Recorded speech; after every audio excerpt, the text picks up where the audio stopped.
यार भाई, first of all welcome to our show. Thank you. शुरू से शुरू करते हैं यार भाई। लोगों ने शायद आपको देखा नहीं है कहीं पे, कहीं हो सकता है कुछ सुना हो या आपके किसी काम से इत्तेफाक रखते हो जी। बट कौन है आप? सबसे पहले तो ये बताइए हमारे देखने वाले। ये बहुत ज़रूरी है कि आप अपने आप को पहले लोगों के सामने पेश करें कि मैं शुक्रगुजार हूँ आपका कि आपने इतना मौका दिया मुझे कि मैं आपसे रूबरू होकर चंद लम्हे आपसे बात कर सकूँ, गुफ्तगू कर सकूँ। तो मैं ऑडियंस को बताना चाहता हूँ कि मैं एक बहुत ही छोटा सा शायर हूँ जो आजकल एज ए लिरिसिस्ट भी जाना जा रहा हूँ। मेरा नाम अयाज़ गोरखपुरी है और मैं जनाब ज़फ़र गोरखपुरी साहब का फ़र्जंद हूँ। मेरा ताल्लुक़ एक बड़े अदबी घराने से है और मेरी खुशकिस्मती है कि मैंने उस घर में जन्म लिया। गोरखपुर का नाम जहाँ से बड़े अदबा, बड़े शौरा, बड़ा खानवादा, चिराग गोरखपुरी, मजनू गोरखपुरी, मेहदी आफाकी, ज़फ़र गोरखपुरी और भी बड़े नाम उनके साथ जुड़ा हुआ है। तो इसमें मेरे लिए बड़ी बाइसे फ़ख्र तो है ही।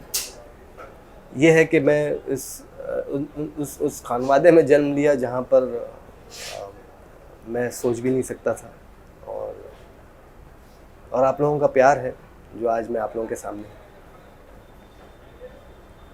ओके यस भाई, बहुत सारे ऐसे पोएट्स आते हैं, बहुत सारे ऐसे गीतकार आते हैं, बहुत सारे ऐसे लिरिसिस्ट आते हैं जो जिन्हें इंडस्ट्री में भले ही उन्होंने बहुत बेहतर काम किया हो, अच्छा काम किया हो, बट कहीं ना कहीं कुछ कमी हो जाती है।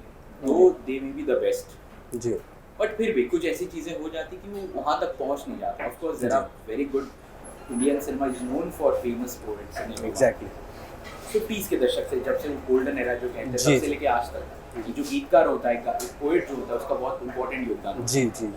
बट आपको क्या लगता है करंट सिनेरियो में? जी। आपको तो उस दौर के बारे में भी कुछ मैं जी याद, कुछ चीज़ें होंगी बिल्कुल आपको, बिल्कुल। लेकिन आज के टाइम में भी क्या क्या क्या डिफरेंस आप पाते हैं दो जनरेशन, ये इस जनरेशन के बीच में?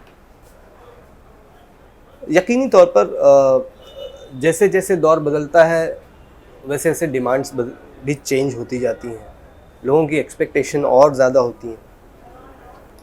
एक दौर था जहाँ पर शायरी जो थी वो मुश्किल तरीन शायरी भी लोग समझ लेते थे बआसानी से, जहाँ पर राइटर्स जो थे वो किसी अपने वर्ड्स पे कॉम्प्रोमाइज़ भी नहीं करते थे। जूं का तूं कंपोज़र उनको बनाकर देता था, क्योंकि वो हर कंपोज़र खुद समझता था शायरी और राइटर खुद समझते थे। मुश्किल तरीन फ़ारसी के कई अल्फाज ऐसे हैं, जैसे मुझे याद है एक फ़िल्म का गाना था, मैं कुछ अर्सा पहले वो सुना भी तो मुझे बड़ा ताज्जुब लग रहा था कि आज के दौर में अगर इस तरह का कोई राइटर होता तो शायद लोग उसे सुनना पसंद करते या कंपोज़र बनाना पसंद करता। कि मुझे इस चीज़ का बिल्कुल वो नहीं था कि बाद मुद्दत के वो घड़ी आई है। ये एक फ़िल्म जहाँ आरा का फ़िल्म शायद गाना है। वो बड़ी मुश्किल तरीन उसके अंदर शायरी की है और बड़ा बखूबी निभाया है कंपोज़र ने।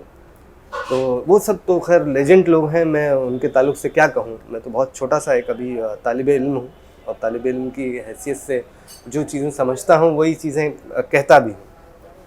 रही बात कामयाबी और नाकामी, तो ये आज का सिनारियो या आज का वो जो कामयाबी का क्राइटेरिया है मेरे नज़दीक वो बदल चुका है।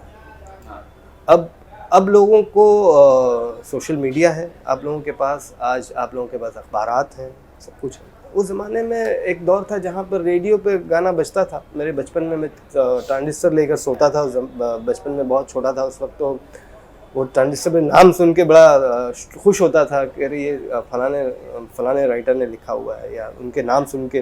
तो वो उस लिहाज से जाने जाते थे कि रेडियो पे उनके नाम आ रहे हैं, या संगीतकार, गीतकार, नगमा निगार वगैरह वगैरह जो होते थे। तो उनकी वो दौर में उनके लिए वो एक माध्यम था जहाँ पर वो लोगों तक पहुँचते थे। उसके बाद टीवी आया, टीवी पे लोगों ने गाने देखने, विजुअली देखने लगे वो चीज़ें, तो लोगों को उस तरह से लोग जानने लगे। उसके बाद जिस तरह वक्त बदलता गया, जैसे रेडियो से हम टीवी पे जब शिफ्ट हुए तो उसमें शायरी भी बदली, संगीत का मिजाज भी बदला, सिनेमा भी बदला। आज का दौर जो है उसमें कामयाबी, एक वक्त ये भी था जहाँ पर ऑटो रिक्शा में जब गाना बज जाता था जो, तो लोग समझते थे कि ये सबसे बड़ा गाना, और यकीनी तौर पर वो एक ऑटो रिक्शा में बजना अपने आप में बहुत बड़ी बात थी कि जहाँ पर लोग ये महसूस करते थे कि आज का ये सबसे बड़ा हिट गाना है और बड़ा मशहूर फिल्म हो रही है और हिट फिल्मों का वो है। लोग इस तरह से, उसका एक पैमाना था जिस तरह लोग चेक करते थे। मैंने खुद ये चीज़ें पर्सनली महसूस की है। और आज के दौर में तो खैर वक्त के साथ वो सारी चीज़ें, ये कहूँ कि बेतरतीब तो नहीं कह सकता उससे, लेकिन ये है कि सब फैली हुई है। आप सोशल मीडिया से भी जुड़े हुए हैं, आप टीवी से भी जुड़े हुए हैं, और टीवी चैनल्स भी ऐसे हैं कि मतलब इतने सारे कि आप कौन सा देखें कौन सा ना देखें। उसमें रियलिटी शो भी है, आप सिनेमा जाना पसंद करते हैं नहीं करते हैं, आपके पास अभी एक वेब सीरीज़ चलती है, उसे क्या कहते हैं वो सब, वो भी एक अलग चीज़ें आ गई हैं। तो आपके लिए बड़ा मुश्किल है कि आप अपने आप को कामयाब करें। इसीलिए लोग चाहते हैं कि झटके से एक बड़ी फिल्म मिल जाए जहां मैं हर माध्यम से जाना जाऊं और तो अपने आप को कामयाब कह सकूं। ऐसा नहीं है। आप जो भी करें अच्छा करें, अगर आप लोगों तक पहुंच जाते हैं तो आप अपने आप को कामयाब समझने में कोई उसमें वो नहीं है। जी अय्यर भाई, आप इतने बड़े घराने से आते हैं जी, क्या पहले से ही कुछ जहन में था कि मुझे इस पर्टिकुलर इंडस्ट्री में कुछ करना है, या फिर प्रेशर था कुछ कि मतलब अभी जो आपके जो वालिद थे उनके साथ बैठना उठना, वो जो कर रहे हैं उसे सीखना जी समझना, जी। क्या एक्सपेक्टेशंस घर वालों को भी थे या आपको उसी उस पे चलना था, वैसे कुछ चीज़ें थी? हाँ नहीं, ये मैं अगर ये कहूँ कि मुझे इंडस्ट्री से जुड़ना नहीं था तो ये झूठ है। हाँ, क्योंकि मैं अपने आप से नहीं, मैं झूठ कह रहा हूँ, ये हो गया। मुझे इंडस्ट्री पहले से बड़ी दिलचस्पी थी, क्योंकि बहुत छोटी सी उम्र में वालिद साहब के साथ स्टूडियो जाना और रिकॉर्डिंग कैसे होती है, उस दौर में बड़े अच्छे अच्छे म्यूज़िक डायरेक्टर जो बड़े थे उनके साथ बैठना, वो क्या बातें करते हैं, म्यूज़िक कैसे बनाते हैं, वो बहुत नज़दीक से देखने का मौका मिला। और वालिद साहब ने ऑफ कोर्स इतनी सारी फिल्में की हुई हैं, नगमा निगारी की है उन्होंने, तो अंदर कहीं ना कहीं एक वो था कि एक दिन ज़रूर मैं भी कोई फिल्म ज़रूर करूँगा, या उस वो लेवल तो नहीं सोचता बंदा, लेकिन ये सोचता है कि मैं ज़रूर इससे जुड़ जाऊँगा। तो हमेशा से रहा है ये कि मैं आज नहीं तो कल जैसे मुझे मौका अच्छा मिलेगा तो मैं ज़रूर काम करूँगा। और आज ये मौका मुझे मिला है, लोगों ने पसंद किया, मोहब्बतें दी बहुत, तो मैं उनका शुक्रगुज़ार हूँ। और आने वाले वक्त में चाहूँगा कि उनकी पूरी उम्मीदों पर पूरा उतरूँ। जी। तो सिर्फ लिखने में ही आपकी दिलचस्पी थी या कुछ और चीज़ें भी करना फाकन कुछ हुई भी है पहले, या सिर्फ इसी में आपकी ज़्यादा दिलचस्पी? हाँ, ये एक बच्चा जो अगर जिसका जन्म ऐसे घर में हो जहाँ किताबें और कलम और कोरे कागज़ आपके आसपास बिखरे हों, तो जाहिर है कि वो उसके दिल में वही ख्याल आएगा। उसके अलावा तो मुझे आज तक कभी ऐसा महसूस नहीं हुआ कि मैं किसी और चीज़ के अंदर कोई काबिलियत है मेरी, और मैंने कभी कोशिश भी नहीं की। और आज मैं यूनिवर्सिटीज़ में और कॉलेजों में जाता हूँ, शायरी के हवाले से जब बच्चों से सवाल जवाब होते हैं तो मैं उनसे वो सारी चीज़ें शेयर करता हूँ जो मेरे साथ मेरे बचपन में हुई। मैंने किस तरह लिखना शुरू किया, मेरे साथ क्या मुश्किलात थी, मेरे वालिद साहब ने कैसे मुझे इस चीज़ के लिए गाइड किया। क्योंकि वो आपके माता पिता जो होते हैं वही आपके सबसे अच्छे उस्ताद होते हैं, वही आपको ज़िंदगी में ना सिर्फ चलना सिखाते हैं बल्कि ज़िंदगी की राहों में आपकी मुश्किलें भी हमवार करते हुए जाते हैं, वो सारा रास्ता बनाते हुए जाते हैं जहाँ पर आपको सही मार्गदर्शन मिलता है या आप सही रास्ते पर चलते हैं। तो वो चीज़ें मैं अपने कॉलेज में बच्चों के साथ शेयर भी करता हूँ, उन्हें शायरी के हवाले से बहुत सारी वो बातें जो उन्हें आज 10 साल के बाद समझ आएंगी। मैं कोशिश करता हूँ कि वो उस तरह, क्योंकि सलाहियतमंद लोगों को आप जब तक उजागर नहीं करेंगे, उन्हें लाइमलाइट में नहीं लाएंगे, तब तक उनकी सलाहियत सामने नहीं आएगी। जिसे हम कहते हैं मौका, अगर किसी को मौका ना मिले तो आप उसके काम का अंदाज़ा कैसे लगाएंगे? तो शुरू से ही मुझे ये इस चीज़ में ये रहा है कि मैं इस शायरी करूं और कुछ नज़में कहूं और अपनी एक मजमुआ शाये करूं, लोगों में जाना जाऊं। ज़ाहिर है हर बच्चे के ख्वाब होते हैं, उसी तरह मेरा भी ख्वाब है और आने वाले वक्तों में मेरा एक मजमुआ भी आप लोग मंजर आम पर देखेंगे। तो मेरी कोशिश है कि वो जिस तरह भी अभी मुकम्मल नहीं है, इसमें कई 80 गज़लें हैं और नज़में हैं और 80 गज़लें हैं और नज़में हैं, वो मजमुआ है। और वो खुशी है मुझे कि वो नाम भी मेरे वालिद साहब ने रखा हुआ है, ज़िंदगी से वादा है, ज़िंदगी से वादा है। तो मेरे चाहने वाले तो नहीं, मैं सभी को अपना दोस्त कहूँगा, वो आने वाले वक्तों में अपनी दुआओं से मुझे नवाज़ें और मेरी कोशिश है कि मैं वो जल्द से जल्द वो मजमुआ आप लोगों तक पहुँचा सकूँ। इंडस्ट्री में आना, अपने आप को लोगों के सामने पेश करना, अपने काम के ज़रिए अपनी एक इम्पोर्टेंस लोगों के सामने दिखाना, आपके काम के ज़रिए ऑफ कोर्स, क्योंकि दूसरी सब चीज़ें जाहिर सी बात है इंडस्ट्री में आजकल हमें बहुत कम दिखाई देती है। जो अच्छा करेगा वही बिकेगा, वही उठेगा। लेकिन इस सब के साथ साथ do you find yourself, I mean कोई आपके आइडल है जिसको आप देख के, ऑफ कोर्स आपके वालिद साहब तो नहीं, बट इनके अलावा तो आज के वक्त में आपको लगता है कि नहीं, ये इस तरह से काम करने से और बेहतर चीज़ें हो सकती हैं in terms of music, in terms of write-ups, जो फिल्म में भी जो आप कर रहे हैं जी, तो आपको लगता है कि और चीज़ें बेहतर हो सकती हैं इस जनरेशन में, और किसे आप आइडल मानते हैं?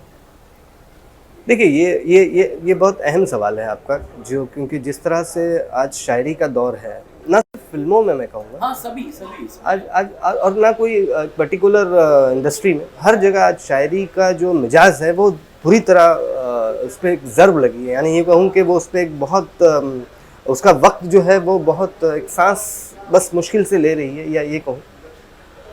लेकिन उम्मीद ये है कि जब इस तरह की हालात बनते हैं तो वो फिर नई कुछ चीज़ें होती हैं जहाँ शायरी का वो दौर आ जाता है और लोग उस तरह से लोग पसंद करना शुरू करते हैं। रही आइडल होने की बात, तो आपने सही कहा मेरे वालिद साहब, क्योंकि आइडल आप अपनी ज़िंदगी में मैं समझता हूँ, मेरी ज़ाती राय ये है कि उसी को मानते हैं जो आप सबसे ज़्यादा जिसके करीब होते हैं। आप किसी को देखकर, उसकी आदतों को देखकर, या उसको उसकी या उसके कलाम को पढ़कर आप उससे अपना पसंदीदा ज़रूर बना सकते हैं, लेकिन आप उसको अपना आइडल नहीं बना सकते। हाँ, आइडल मेरी ज़ाती राय है ये कि आइडल होने के लिए आपको उसके सिर्फ उसकी खूबियों के अलावा उसकी सारी चीज़ों का भी पता होना बहुत ज़रूरी है। मुझे मेरे पसंदीदा अगर शोरा में अगर आप वालिद साहब के अलावा अगर हैं तो बहुत सारे शोरा ऐसे हैं जिनको मैंने पढ़ा भी है और करीब से देखा। मजरू साहब मेरे बहुत पसंदीदा शायर हैं, कैफ़ी आज़मी साहब हैं, अली सदात जाफ़री हैं, फिर अज़ीज़ कैसी साहब हैं, और अख्तर उल ईमान तो खैर नज़मों में बहुत नाम है उनका सर का। ये सब लेजेंड लोग हैं, इनको मैंने पढ़ा है बचपन से और बहुत सुना भी है इनको। और ये वो लोग हैं जिन्होंने अपने दौर में शायरी इनके साथ चली है। ये गुज़रते थे तो शायरी इनके साथ चलती थी। आज का शायर तरह सा एक अलग मिजाज का है। आज शायरी का जो उसके साथ जो बॉन्डिंग है, या मैं ये कहूँ कि शायरी और शायर के साथ में वो चीज़ें अलग अलग हो गई। यार भाई, कोई किस्सा याद है आपको, जैसे आपके वालिद के साथ आप कहीं गए हो, या आप देख चुके होंगे कि इंडस्ट्री कैसे फंक्शन करती थी उस दौर में भी, और खैर उसी वक्त की बात अगर हम करें तो कुछ ऐसे कोई याद है आपको, कोई किस्सा जो शेयर करना चाहेंगे? मैं ये आपने पूछ लिया तो मैं बता दूं कि मेरे वालिद साहब को सही मानों में इंडस्ट्री से कोई दिलचस्पी नहीं थी। अच्छा। उनका बड़ा अजीब वाक़या होते हमारे साथ में कि हम किसी पार्टी में जाना होता था तो पहले उनका मिजाज ही ऐसा होता था कि कोई ज़रूरत नहीं है, मुझे नहीं जाना। बड़े एक सीधे साधे इंसान, उनको इंडस्ट्री के हालात भी पता नहीं थे, उनको मामलात भी पता नहीं थे। उनको सिर्फ ये था कि उनके लिए कोई अगर अच्छी पेशकश है, उन्होंने लिखा। रिकॉर्डिंग में भी जाना पसंद नहीं करते थे। कब वो तो मैं या हमारे भाई साहब अगर हम ज़िद करते थे कि चलिए आज रिकॉर्डिंग है, देखें तो सही जाकर कैसे गाना बन रहा है, कैसे सिंगर गा रहे हैं, तो बड़े वो हम साथ में लेकर उनको चले जाते थे। वरना वो इतनी उनकी खासी कोई इंडस्ट्री से दिलचस्पी भी नहीं थी, और इंडस्ट्री में मेल मिलाप भी उनका कुछ ऐसा वो नहीं था कि बहुत किसी काम मांग रहे हैं किसी से, या कोई वो लिटरेचर का इतना बड़ा नाम कि उनके लिए इंडस्ट्री जो है वो उनके सामने उनको बहुत छोटी महसूस होती है, क्योंकि उनके लिए ग्लैमर जो है वो ये नहीं है कि आप आज अगर आप ग्लैमर की दुनिया में आकर बड़े बन गए हैं तो आप बहुत बड़े हैं। उनके लिए ये था कि आप किताबों में जिंदा हैं तो आप बड़े हैं। तो ये मामला उनके साथ थे, और ये हमेशा हम लोगों के बीच में एक थोड़ा सा वो भी होता था कि थोड़ी सी इस तरफ भी झुकाव होना चाहिए, लेकिन उन्होंने आखिरी वक्त तक अपने आप को किताबों से जोड़ा रहा और किताबों से जुड़े रहे वो। और उनके मैं उनसे ये चीज़ बड़ी मैंने महसूस की कि आप किताब और किताबों में जब आप जिंदा हैं तो आप सही मानों में बहुत बड़े राइटर हैं, बहुत बड़े साहित्यकार हैं, और लोग आपको बच्चे पढ़ रहे हैं, आपकी नज़में सिलेबस में पढ़ाई जा रही हैं, आपको लोग रोज़ाना याद कर रहे हैं। इंडस्ट्री तो ठीक है, आप अपने लिहाज से उससे बातें करते हैं, उससे डील करते हैं। आपको बनना है तो बन सकते हैं, नहीं बनना है तो यार भाई finally going back to the roots of the song जो आप जी। जो कर रहे हैं अभी फिलहाल, उसके बारे में फाइनली हमें एंडिंग में कुछ बता दीजिए हमें ब्रीफ में इस गाने के बारे में, आपकी एसोसिएशन इस गाने के साथ। तेरा ही एहसास, आज मुझे खुशी है लोगों ने पसंद किया इसे, और बहुत सारी अपनी दुआओं से मुझे बहुत सर पे हाथ भी कई लोगों ने रखा कि मुझे बुज़ुर्गों के साथ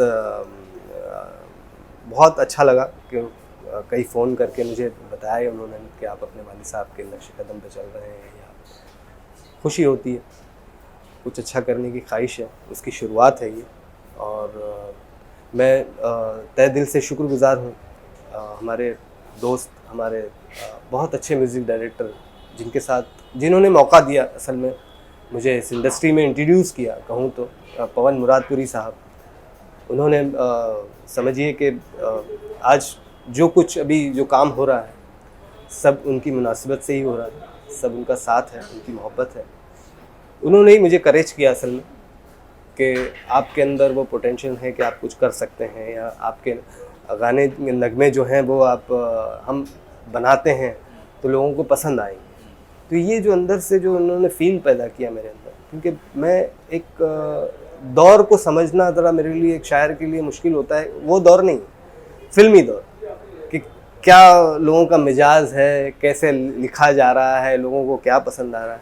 तो हमारे वो जो कंपोज़र हैं पवन मुरादपुरी साहब, उन्होंने थोड़ा थोड़ा मुझे इस तरह गाइडेंस के तौर पर हमेशा करते भी हैं। वो आने वाले वक्तों में हम 2-3 फिल्में कर रहे हैं, 2-3 वीडियो और आ रहे हैं हमारे, और वो उम्मीद करता हूँ वो भी चीज़ें आप लोगों को पसंद आएंगी, और इसी तरह से आप हमें दुआ हमारे लिए करते रहेंगे। On that note, here's wishing you all the very best. Thank you, sir. So much for Thank you. coming. Thank you. Thank you.